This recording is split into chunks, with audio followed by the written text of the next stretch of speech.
తిరిగి BCN news కి స్వాగతం. విజయవాడ ఇంద్రకీలాద్రిపై కొలువుదీరిన దుర్గా మల్లేశ్వర స్వామి వార్ల దేవస్థానంలోని దుర్గమ్మ శ్రావణ శుక్రవారం సందర్భంగా వరలక్ష్మీదేవి అలంకారంలో భక్తులకు దర్శనమిచ్చారు. వివిధ రకాల పూలతో అమ్మవారి ఆలయాన్ని అలంకరించారు. అమ్మవారి దర్శనార్థం వచ్చిన భక్తులకు ఎటువంటి అసౌకర్యం కలగకుండా ఏర్పాట్లను ఆలయ అధికారులు పర్యవేక్షించారు. ఉదయం నుంచే భక్తులు విశేషంగా తరలిరాగా వరలక్ష్మీదేవిగా దర్శనమిస్తున్న కనకదుర్గమ్మను భక్తులు దర్శించుకున్నారు. నిత్యార్జిత సేవలైన అమ్మవారి ఖడ్గమాలార్చన, లక్ష కుంకుమార్చన, శ్రీచక్ర నవావరణార్చన, చండీ హోమం, శాంతి కళ్యాణం వంటి పూజలో అమ్మవారిని భక్తులు దర్శించుకున్నారు.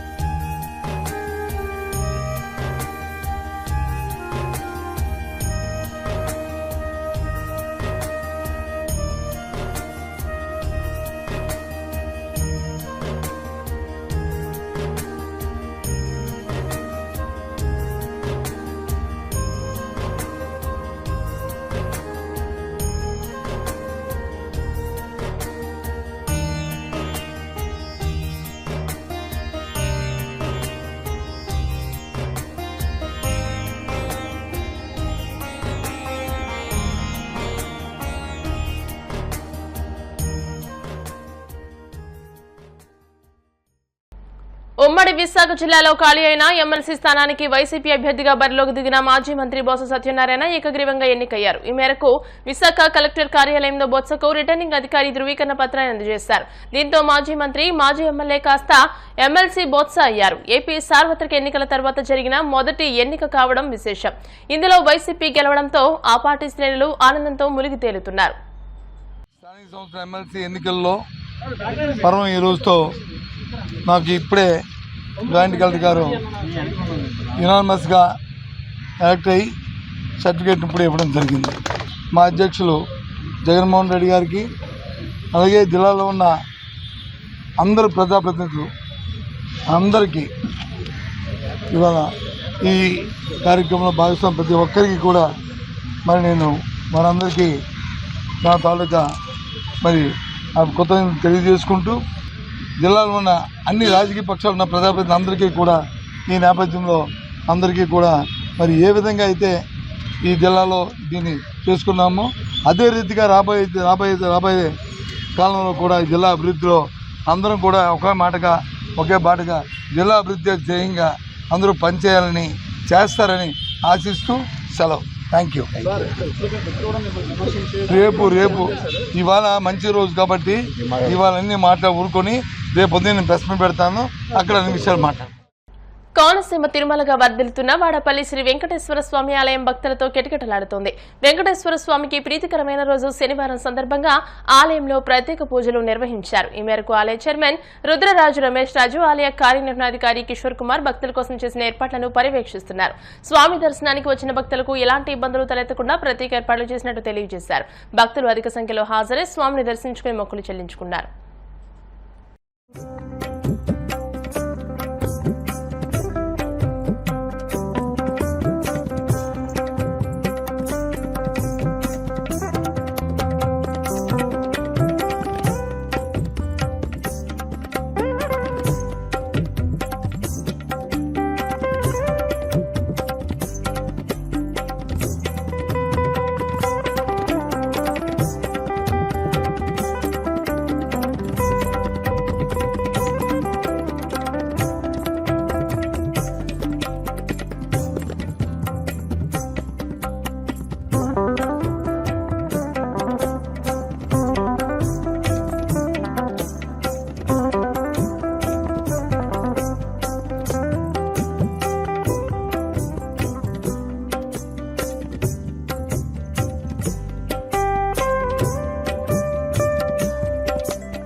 స్వాతంత్ర సమరయోధుడు పేదల హక్కుల పరిరక్షణ కోసం తన ఉద్యమ పోరాటాలతో జాతీయ స్థాయిలో ఘన కీర్తిని సాధించిన మహానాయకుడు సర్దార్ గౌతు లచ్చన్న అని బీసీ సంక్షేమ సంఘం జిల్లా అధ్యక్షులు గుత్తుల రమణ కొనియాడారు.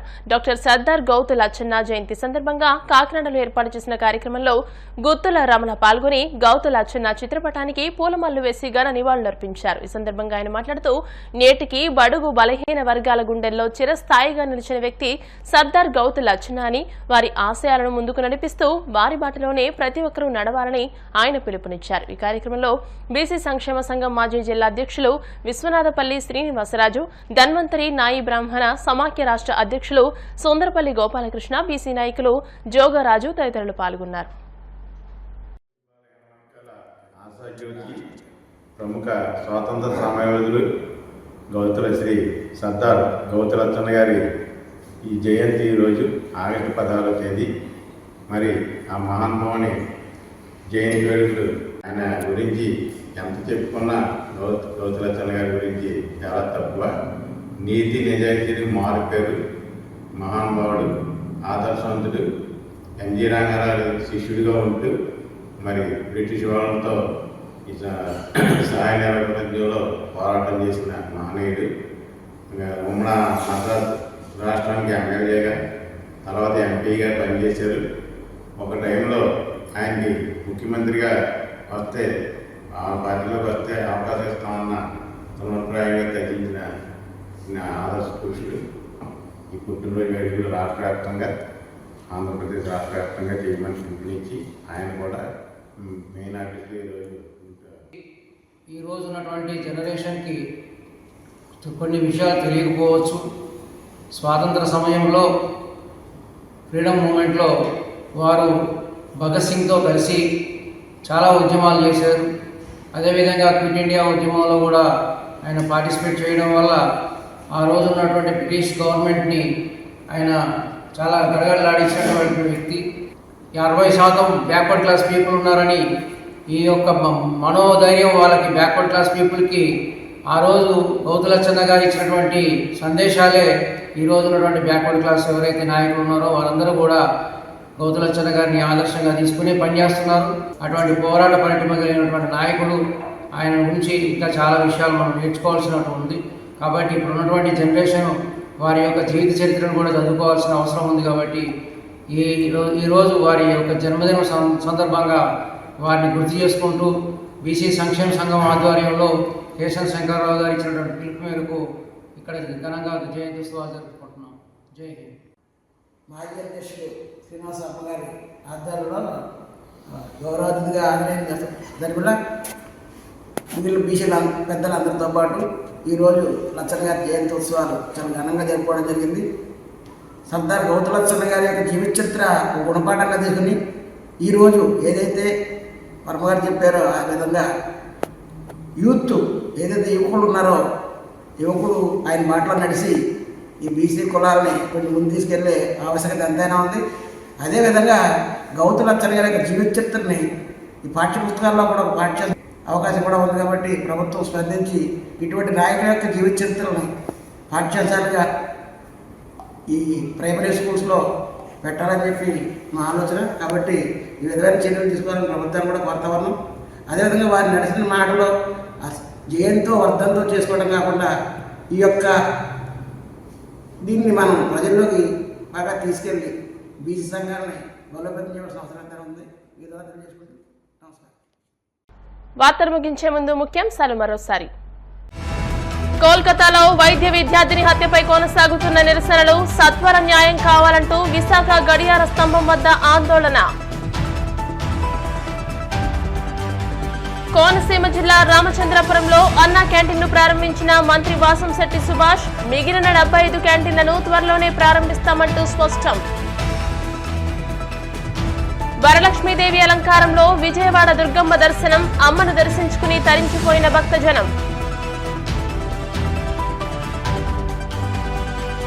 భక్తులతో కిటకిటలాడిన వాడపల్లి వెంకటేశ్వర స్వామి ఆలయం, శనివారం సందర్భంగా విశేష సంఖ్యలో హాజరైన భక్తులు.